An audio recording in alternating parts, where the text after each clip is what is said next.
माता सबरी ने एक दिन भी निराशा नहीं पैदा की। गुरु ने कहा था प्रभु आएंगे, रोज वही दिनचर्या। लोग प्रश्न करते रहते हैं कि हमारे भजन में मन नहीं लगता। आप नियम से भजन करें, दिनचर्या आपकी टाइम से होनी चाहिए। जिस टाइम जो दिनचर्या उसी में, आप देखो उसमें आसक्ति हो जाएगी। अनंत ब्रह्मांडों का वो पिता है विश्वंभर, और हम उसके दास हैं। उससे भी बेपरवाह रहें तो अपने आप हाथ से आके पवा जाएगा वो।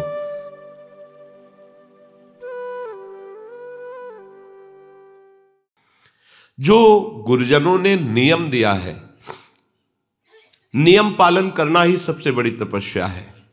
ये दिनचर्या, माता सबरी ने एक दिन भी निराशा नहीं पैदा की। गुरु ने कहा था प्रभु आएंगे, रोज वही दिनचर्या। रोज सोहनी लगाना, जल छिड़कना, पुष्पों के पावड़े डालना, फल आदि चयन करके प्रभु का इंतजार करना। रात हो गई, फिर प्रभु के चिंतन में विश्राम, फिर प्रातः वही करना। कितने वर्षों तक कभी नियमावली में त्रुटि नहीं पड़ी। तो जो गुरु प्रदत्त नियम है, सबरी मां को विश्वास था गुरुदेव के वचन झूठे नहीं होते। उन्होंने कहा है कि प्रभु आएंगे तो आएंगे प्रभु। वर्ष, 2 वर्ष, 4 वर्ष, 10 वर्ष नहीं, बहुत लंबे समय तक उनको अविश्वास नहीं हुआ। गुरुदेव ने कहा है प्रभु आएंगे। गुरुदेव ने जो हमें नियम दिया है, या हमने गुरुदेव के लिए जो नियम धारण किया है, वो ऐसे फिसड्डी नियम नहीं होने चाहिए। वर्षा हुई तो हम गायब, सर्दी हुई तो गायब, अनुकूल समय है तो हम आकर के हाजिरी बजा रहे। नहीं, हमारी यही साधना है। जो नियम है उसमें हम, यदि हमारे में चैतन्यता है, चलने की सामर्थ्य है, तो हम उपस्थित होंगे निश्चित। जब हम चल ही नहीं सकते तो बात अलग की। तो नियम से ही प्रेम पैदा होता है। भजन में जब तक नियम नहीं होता तब तक भजन में आसक्ति नहीं होती। लोग प्रश्न करते रहते हैं कि हमारे भजन में मन नहीं लगता। आप नियम से भजन करें, दिनचर्या आपकी टाइम से होनी चाहिए। जिस टाइम जो दिनचर्या उसी में, आप देखो उसमें आसक्ति हो जाएगी। और आसक्ति हो जाना ही भागवतिक दिनचर्या में भाव का प्रादुर्भाव करना है। भाव जागृत हो जाते हैं, विक्षेप आदि विघ्न स्वतः नष्ट हो जाते हैं। उपासक जब नियम से ऐसे चलता है और भगवत लीला गुणगान या कीर्तन करता है, तो उसके अंदर ये भाव प्रकट होने लगते हैं। कभी उसका शरीर कंपायमान होने लगता है, कभी अश्रुधारा बहने लगती है, कभी रोम रोम पुलकित हो जाते हैं, कभी स्तंभ हो जाता है, शांत एकदम समाधिस्थ की तरह मानो कोई मूर्ति हो। कभी श्वेत पसीना, कभी स्वरभंग लड़खड़ाने लगता है, राग बिगड़ जाता है, आवाज शुद्ध नहीं निकल पाती, गदगद कंठ, नयन बह नीरा, वैवर्ण, शरीर का रंग बदलने लगता है। भाव और बढ़ा तो प्रलय, मूर्छा भी आने लगती है। ये अष्ट सात्विक भाव उसके हृदय में प्रकट होने लगते हैं। जो गुरु प्रदत्त उपासना को, दिनचर्या को नियम पूर्वक करता है। जब भाव प्रकट होने लगता है तो फिर अभिमान की गुंजाइश नहीं रह जाती। ये भाव अभिमान को चूर कर देता है और वो दैन्य भाव से सदैव स्थित रहता है। निराभिमानता जैसे जैसे बढ़ेगी वैसे वैसे आराध्य देव की समीपता का अनुभव होगा। यही दरबार दीन को आदर रीति सदा चली आई। जैसे जैसे तुम्हारा अभिमान गलित होगा, दैन्यता बढ़ेगी, वैसे वैसे तुम्हारे हृदय में भगवत सानिध्य का अनुभव होगा। मेरे प्रिय लाल मेरे पास है, ऐसा अनुभव होगा। जैसे जैसे ये अनुभव होगा वैसे वैसे देह के संबंधी रिश्ते नाते, जाति, कुल, मर्यादा, जगत का ये सब विस्मरण हो जाएगा, एक साथ सबका विस्मरण हो जाएगा। भगवत प्रेम में जगत की स्मृति की कोई भी जगह नहीं रहती, शरीर की स्मृति की कोई जगह नहीं रहती, भोग स्मृति की कोई जगह नहीं रहती। उसके हृदय में तो बस अपने प्यारे की स्मृति का राज्य होता है। हृदय स्मृति से भरा हुआ है, अपने प्रीतम की याद में डूबा हुआ है। प्रभु और माया ये दो पक्ष हैं। प्रभु में हमें यदि डूबना है तो संपूर्णतया माया का चिंतन त्यागना ही होगा, अनन्य चेताह बनना होगा, अनन्य चिंतन लाना होगा। अन्य चिंतन आने ही ना पावे। राग के कारण ही अन्य चिंतन हमारे हृदय में होता है। विषय तुम्हारे पास हो पर उसे भोगने की इच्छा ना हो, इसे वैराग्य कहते हैं। सब सामग्री, सब भोग आपके पास है पर भोगने की इच्छा नहीं, क्योंकि इच्छा तो प्रियालाल के चरणों में समर्पित हो चुकी है। जो चाहिए वो उसे प्राप्त हो रहा है। उनका स्मरण, उनका रूप, उनकी लीला, या प्राप्त करने की प्रबल इच्छा है। प्रबल इच्छा में ही ब्रह्मादिक के भोग सब विषम लागत ताई, प्रबल इच्छा में ही। और कहीं ये इच्छा मूर्तिमान स्वरूप धारण कर लिए है, अर्थात नाम चैतन्य घन होकर विराजमान है। अब लिखना नहीं पड़ रहा, नाम विराजमान, रूप की झांकी हो रही, लीला रसास्वादन में डूब रहा है। अब उसे कौन सा विषय आकर्षित कर सकता है?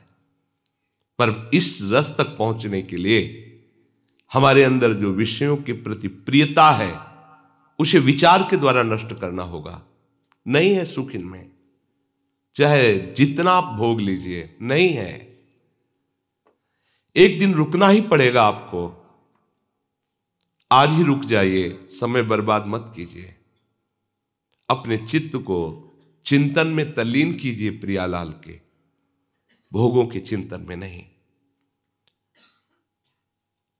भगवत प्रेम के लिए वैराग्य अत्यंत आवश्यक है। वैराग्य सही माने में प्रेम में ही होता है। पहले स्थूल वैराग्य, प्रगट में वैराग्य, पर सूक्ष्म में महत्व बुद्धि बनी हुई है भोगों में। पर जब प्रभु का प्रेम प्रकट होता है तो वो भी नष्ट हो जाती है। अब चराचर जगत में अपने प्रीतम के सिवा और कोई इच्छा नहीं रह गई। अपने प्रीतम से बढ़कर कुछ अच्छा नहीं लग रहा। अब ये सच्चा वैराग्य है। इसके लिए कभी किसी से दो ये शब्द मत कहना। ये महापुरुषों के वचन है। दो ये कहना मृत्यु के समान है उपासक का। आचार्यों ने आज्ञा की है कि भिक्षान्नम औषधम, प्राणों का पोषण। अगर वैरागी हो, विरक्त मार्ग के पथिक हो तो भिक्षान्न से करो। माधुकरी वृत्ति, आकाश वृत्ति, इन वृत्तियों का सेवन वैराग्यवान उपासक करता है। पर दो अन्य जगह इसका प्रयोग नहीं हो सकता। राधे श्याम मधुकरी मांगने गए, अब कोई घर से निकला और 10 रुपया दे रहा है कि रोटी तो नहीं, रुपया ले लो, नहीं, केवल रोटी। कुछ और दे रहा है, नहीं, केवल। अगर रोटी मांगने निकलो, केवल रोटी। कोई पदार्थ, कोई और वस्तुएं, लो मिठाई खा लेना जाके, नहीं, केवल रोटी तो रोटी, नहीं तो चल दे। किसी से जब ये कोई हाथ पसार कर कहता दो, तो इससे तो अच्छा है शरीर छूट जाए। ये महापुरुषों का अनुभव है। ये जो संत वेश रख करके मांगते रहते। कल एक उपासक ने प्रश्न किया था कि किसी ने उनसे कहा कि मुझे अमुक वस्तु दे दो, अगर नहीं दोगे तो हम तुम्हारा बद्दुआ दे के बुरा कर देंगे। ये संत के वचन कभी नहीं होते। डरना मत कभी किसी से। अगर कोई ऐसा कहता है तो बद्दुआ तो उसी के ऊपर लगी हुई है पहले, क्यों अपने वेश की मर्यादा को नष्ट कर रहा है। वो जानता ही नहीं, वो केवल पाखंड के लिए वेश धारण किए हुए है। पहले हमारे साधु समाज में शासन था, ऐसा नहीं था कि कोई भी कैसा भी वेश धारण करके घूमे, ऐसा नहीं था। आपकी परंपरा क्या है? वो कुछ ऐसे साधुई भाषा के प्रश्न होते थे कि असली परंपरा वाला ही उत्तर दे सकता था, अन्यथा वेश उतरा लिया जाता था, क्योंकि तुम साधुओं की मर्यादा का नाश कर दोगे, लोग समझेंगे संत ऐसे ही होते हैं। गाड़ी में ऐसे हाथ मार रहे हैं, हमको फलाहार करना है, आज एकादशी है, कुछ दे दो। जरूरी क्या है? भूख लगी है तो जाओ ब्रजवासियों के दरवाजे में राधे श्याम बोलो, जो मिल जाए पेट भरो। एक दिन नहीं पाओगे तो मर जाओगे। अब वो गाड़ी वाला समझता है भिखारी हैं, बाबा लोग भिक्षुक हैं, दलित हैं, मांगते घूमते हैं। ये संत नहीं कर सकता, नहीं कर सकता। जो भगवत मार्ग का उपासक है वो कभी ऐसे नहीं कर सकता। अगर ऐसे करता है तो या तो अपनी महिमा को नहीं जानता कि जिस मार्ग में है, और या पाखंडी है। कहावे मोर दासा करे तुच्छ नरन के आशा, तो कहो कहां रहा विश्वासा। ये विश्वास का मार्ग है। अरे मंगिबो भलो न बाप सो जो प्रभु राखे टेक, अपने आराध्य देव की। अरे आराध्य देव से भी ठसक में रहे। जैसे बच्चा कहता मुझे दूध नहीं पीना, तो ये मां की पीड़ा है, वो 100 बार मनाएगी और दूध पिलाएगी, क्योंकि मां है। बच्चा मां को झिड़क दे, नहीं पीऊंगा दूध, वो फुसलाएगी, पी लो। मां को इसमें क्या सुख है? वो उसका बच्चा है, पिलाना उसका कर्तव्य है। ऐसे ही अनंत ब्रह्मांडों का वो पिता है विश्वंभर, और हम उसके दास हैं। उससे भी बेपरवाह हैं तो अपने आप हाथ से आके पवा जाएगा। वो जितना भी माँ में वात्सल्य है अनंत ब्रह्मांडों में, माताओं में, वो हमारे प्रभु के एक अंश से है। ऐसा वात्सल्य समुद्र कैसे तुम उनके दास हो, कैसे तुमको आवश्यकता की वस्तु नहीं देगा? कैसे दास हो तुम, मांगते घूम रहे हो?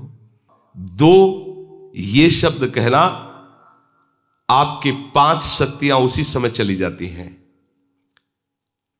ह्री, श्री, धी, ज्ञान और वैराग्य। आपका तेज, आपका ऐश्वर्य, आपकी बुद्धि, आपका ज्ञान और वैराग्य, 5 नष्ट हो जाते हैं मांगने वाले से। मांगने के संकल्प से ही तुम्हारे अंदर मलिनता आ जाएगी। इसलिए भगवत मार्ग के उपासक को मांगना बड़ा भारी पाप है। मांगना शब्द मृत्यु है, नहीं मांगना। अगर मांगना है तो एक केवल आदेश है, रोटी मांग सकते हो अपने उदर पोषण के लिए, बस। वो भी एक जगह नहीं, 5-7 घरों से। कोई एक जगह बैठाल के पवाना चाहे तो नहीं पाना चाहिए, 5-7 घरों से। या फिर आकाश वृत्ति है और निर्मल वृत्ति, माधुकरी वृत्ति से भी श्रेष्ठ है आकाश वृत्ति। प्रभु जो दे देते हैं, हम कोई चेष्टा नहीं करते, प्रभु जो दे देते हैं उसी से भरण पोषण हो रहा है। रात दिन भजन करो, कोई चाह नहीं, कोई मांग नहीं। उपासक जब विषयी पुरुषों का संग करने लगता है तो उनसे भी नीचे वो गिर जाता है, उनसे भी नीचे गिर जाता है। क्योंकि उनके अंदर तो ये होता है कि मैं विषयी हूं, मैं नीच हूं, ये संत है, ये भाव तो रहता ही है। लेकिन वो जो मैं वैरागी हूं, विरक्त हूं, संत हूं, वो जब उनके संग से नीचे गिरने लगता है तो बहुत बुरी दशा को प्राप्त होता है। हमें प्रभु के मार्ग में आगे बढ़ना है। भोगी पुरुषों के शरीरों में भोग के परमाणु होते हैं, इसलिए उनसे संभाषण, उनका स्पर्श करना, उनको अपनी गोष्ठी में बैठालना, ये बहुत हानिकारक है।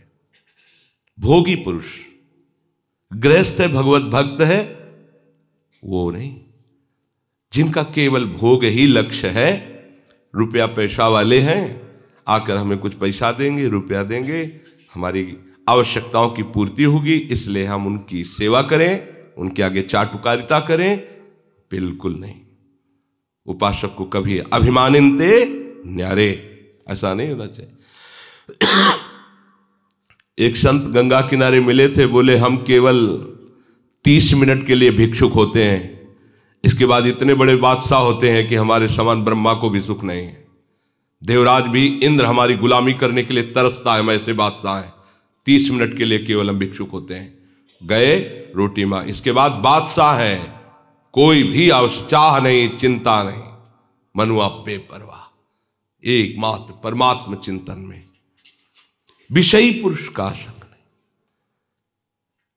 कोई तुमसे संभाषण करना चाहता है और आपको दृष्टि में लग रहा है कि भजन विहीन है, नहीं, संभाषण नहीं करना।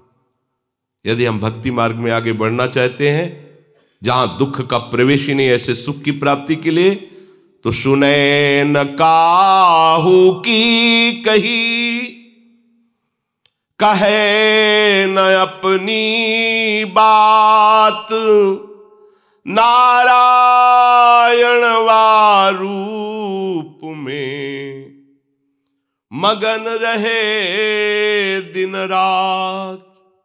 किसी की नहीं सुनना, अपने हृदय की बात किसी से नहीं कहना। अगर बात ही करना है तो अपने हृदयनाथ से बात करो, वो सुन रहे। बस उन्हीं के नाम, उन्हीं के रूप में रात दिन उपासक डूबा रहे। मुख से बोलने के पहले विचार करो, आपके आराध्य देव संबंधी वार्ता है या माया संबंधी।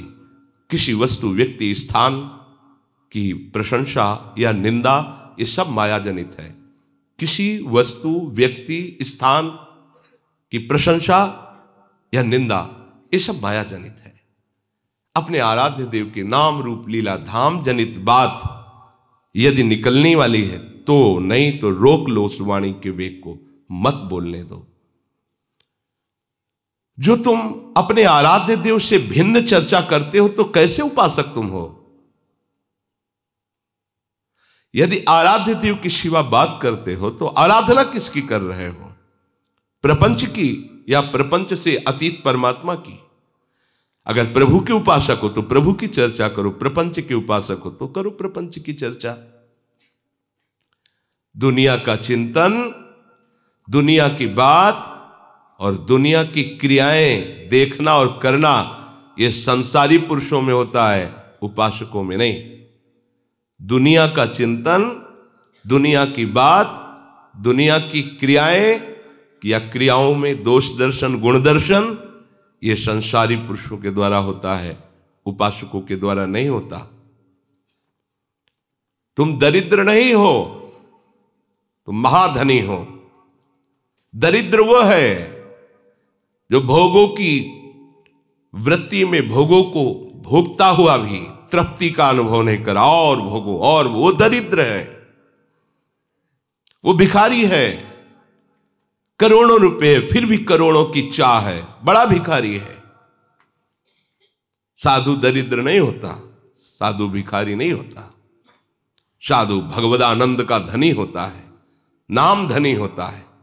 कबीरा सब जंग निर्धना, धनवंता नहीं कोय, धनवंता सोई जानिए, जाके राम नाम धन होए। प्रभु का नाम रूपी धन है, वो धनी है। विषयों में फंसा हुआ अपने को धनी मानता है, नहीं, वो दरिद्र है, समझ नहीं पा रहा। कितनी दरिद्रता अंदर बढ़ गई, करोड़ों अरबों है, फिर भी खरबों की तरफ बढ़ती जा रही, बढ़ती चली जा रही। और ये धनी, अब जीने की इच्छा का भी त्याग है, मरण के भय का भी त्याग है। कोई लाभ हान, कोई सुख दुख, कोई मान अपमान का प्रभाव नहीं, निरंतर अपने आराध्य देव के नाम में डूबा हुआ है। स्वभाव को यदि नहीं बदल पाए तो तुम पशु हो, उपासक कहां हो?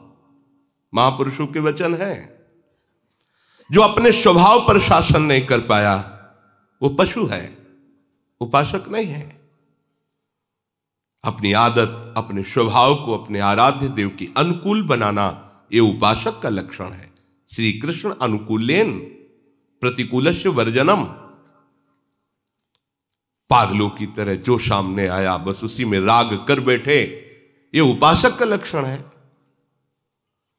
ऐसे को किसी में भी अनुराग नहीं होता, ये केवल अपनी वासनाओं का पोषण करते, चाहे जिस भेष में हो।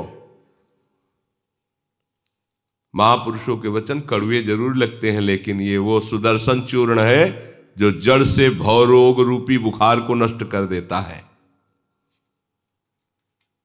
संसारी बातों से, संसारी वस्तुओं से, संसारी पदों से आज तक किसी को सुख शांति मिली है क्या? चाहे वो किसी भी पद में हो। सांसारिक बातों से, सांसारिक पदवियों से, सांसारिक भोग सामग्रियों से आज तक किसी को सुख मिला है क्या? शांति मिली है क्या?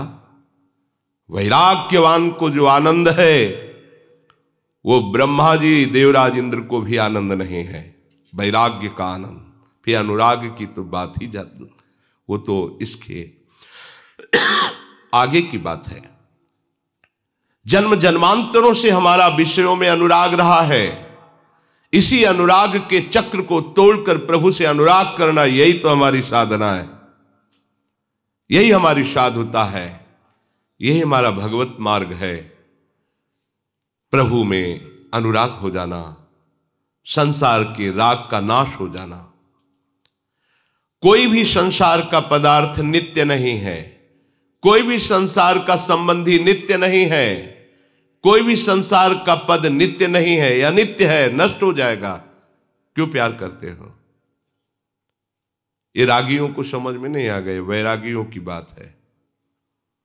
किसी भी वस्तु से, किसी भी व्यक्ति से, किसी भी पद से अपना संबंध नहीं है, तभी परम पद के अधिकारी। ये भागवत पार्षद बनने का सिद्धांत है, ये प्रिया सहचरी बनने का सिद्धांत है, ये उस चिदानंद सुख की प्राप्ति का सिद्धांत है जहां दुख का लेश मात्र भी नहीं है। यदि प्रभु के नाम में तुम्हारा प्रेम नहीं हुआ, प्रभु के रूप में प्रेम नहीं हुआ, प्रभु के धाम में नहीं प्रेम हुआ, तो घर छोड़ दो, कपड़ा छोड़ दो, चाहे जहां घूमो, कुछ नहीं मिलने वाला। अपने को आत्मज्ञानी कहो, भगवत प्रेमी कहो, बैरागी कहो, त्यागी कहो, कुछ नहीं मिलने वाला। हमें सतत जहां भी हैं, जैसे भी हैं, भगवत चिंतन करना है। भगवत चिंतन ही तुम्हें स्थिति प्रदान करेगा। ये घर द्वार छोड़ देना, कपड़े बदल लेना, इससे ही केवल काम नहीं बनेगा। भगवत चिंतन कितना बढ़िया अवसर दिया है, रात दिन उन्हीं की चर्चा, उन्हीं की लीला गुण गायन और उन्हीं के धाम में रह रहे। अब बात न बनी तो फिर नहीं बनेगी, बार बार तो बनत नहीं, यह संजोग अनु बहुत बढ़िया संजोग बना दिया है। भगवत प्राप्ति का बहुत सुंदर संयोग बन गया है। जब इन सबको छोड़ करके आगे बढ़ता है उपासक, तो प्रतिष्ठा कर उसके सामने खड़ी हो जाती है, मान सम्मान प्रतिष्ठा। इस किले को तोड़ना बहुत मुश्किल है। संसार का चिंतन, संसार की भोग सामग्री, संसार की पद प्रतिष्ठा आदि को जो धूल धूसरित कर देता है, वही भगवदानंद में स्थित होता है। तो ये आखिरी किला है, मान बढ़ाई कीर्ति प्रतिष्ठा। अगर उपासक सावधान नहीं रहा तो इस किले को नहीं तोड़ पाता। अच्छे अच्छे इस किले में फंस जाते हैं, फिर पूरा जीवन यही होता कि इतनी इज्जत बन गई है, अब कुछ भी हो इतनी इज्जत तो नहीं जानी चाहिए। हजारों लोग हमारा सम्मान करते हैं, लोक लोकांतर में हमारा यश है, अब ये नहीं जाना चाहिए कुछ भी हो जाए। इसी से पाखंड धीरे धीरे आने लगता है। पाखंड को अवसर मिल जाता है अंदर प्रवेश करने का। प्रतिष्ठा की भी चाह मिटानी होगी, आई हुई प्रतिष्ठा को स्वीकार नहीं करना होगा। अगर उसे अपने में गुण मानकर स्वीकार किया तो आप इस प्रतिष्ठा रूपी किले के अंदर फंस जाएंगे और निज महल में पहुंचने में बाधा पहुंच जाएगी। इसलिए जो बहुमान करे को मेरो, कि ये बहुमानत ना ही बड़ाई नहीं मानना। और है क्या तुम्हारे अंदर, किस बात की बड़ाई? अरे प्रियालाल कृपा करके धाम में वास दिए, प्रियालाल कृपा करके परमार्थ में चला रहे, प्रियालाल कृपा करके अपने नाम वाणी का चिंतन मनन करा रहे हैं। अगर कुछ बोल रहे हो तो उनकी कृपा से बोल रहे हो। तुम क्या हो? वो अभी चाहे तो जबान लड़खड़ा कर बंद हो जाए, जीवन में एक अक्षर ना बोल पावे। तुम्हारी सामर्थ्य है? कोई सामर्थ्य नहीं। एक रोम झड़ना है तो उसे तुम नहीं रोक सकते हो, फिर तुम कितने सामर्थ्यवान। ये प्रतिष्ठा उन्हीं की हो रही है।